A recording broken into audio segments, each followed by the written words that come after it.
नमस्ते दोस्तों। क्या आपके या आपके बच्चों के साथ कभी ऐसा हुआ है? पूरा चैप्टर पढ़ा, बहुत अच्छे से नोट्स बनाए, लेकिन एग्जाम हॉल में बैठते ही काफी कुछ ब्लैंक। एक शिक्षक या माता पिता के रूप में आप भी अक्सर देखते होंगे कि बच्चे मेहनत तो बहुत करते हैं, लेकिन जब रिजल्ट आता है तो उनके मार्क्स 70% या 80% पर ही अटक जाते हैं। ये सिर्फ एक स्टूडेंट की परेशानी नहीं है, बल्कि हर उस पेरेंट और टीचर की उलझन है जो बच्चों को सफल होते देखना चाहता है।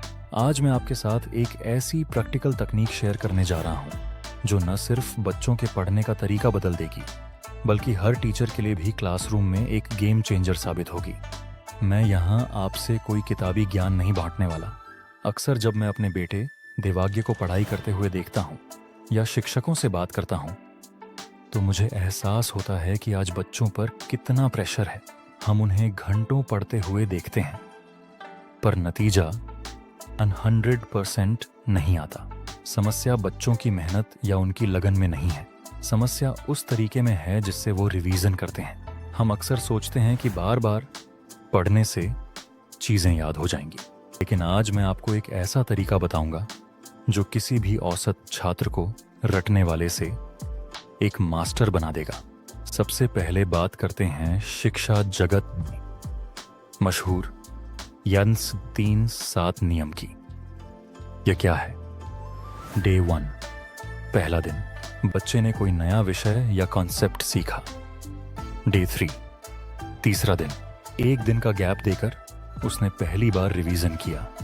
डे 7, 7वां दिन, फिर 4 दिन के गैप के बाद उसने तीसरी बार रिवीजन किया। यह तरीका बेसिक कॉन्सेप्ट को याद रखने के लिए बहुत अच्छा है, लेकिन इसमें एक कमी है।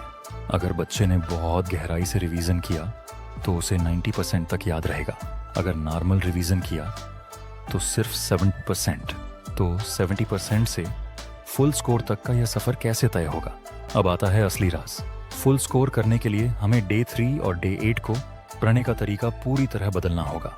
इन 2 दिनों में स्टूडेंट को सिर्फ अपनी कॉपी नहीं पढ़नी है, बल्कि वो चैप्टर किसी और को पढ़ाना है।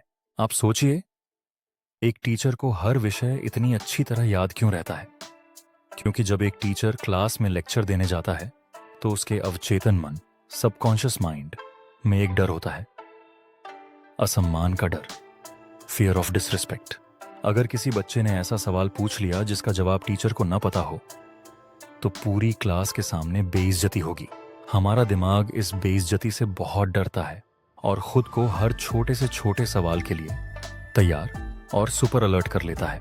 शिक्षक साथियों, अगर आप क्लास में यह नियम लागू करें और बच्चों से कहें कि परसों यह टॉपिक तुम पूरी क्लास को पढ़ाओगे, तो आप देखेंगे कि वो बच्चा उस दिन हर एक लाइन को बहुत बारीकी से समझेगा। और माता पिता, आप घर पर बच्चों से कह सकते हैं कि आज तुम मेरे टीचर बनो और मुझे ये चैप्टर समझाओ। डे 3 पर जब बच्चा आपको पढ़ाएगा तो जो कमियां छूट जाएंगी वो उसे पता चल जाएंगी, और डे 8 पर जब वो दोबारा पढ़ाएगा तो वो 100% परफेक्ट हो चुका होगा, बिना किसी गलती के। जब एक स्टूडेंट टीचर बनकर पढ़ता है तो वो सिर्फ रटता नहीं है, बल्कि उस विषय का मास्टर बन जाता है। और याद रखिए, एक मास्टर कभी एग्जाम में गलती नहीं करता। सभी शिक्षकों और माता पिता से मेरी गुजारिश है कि बच्चों में यह टीचिंग की आदत डालें। It will increase the confident in your children, stage fear and lot more. और मेरे प्यारे स्टूडेंट्स, आप आज से ही खुद को एक टीचर मानकर पढ़ना शुरू करें। फिर देखिए आपके मार्क्स कैसे ये 100% तक पहुंचते हैं। आपकी परीक्षाओं और आपके उज्जवल भविष्य के लिए मेरी ढेर सारी शुभकामनाएं। मैं हूं दिनेश तिवारी। मिलते हैं अगले वीडियो में।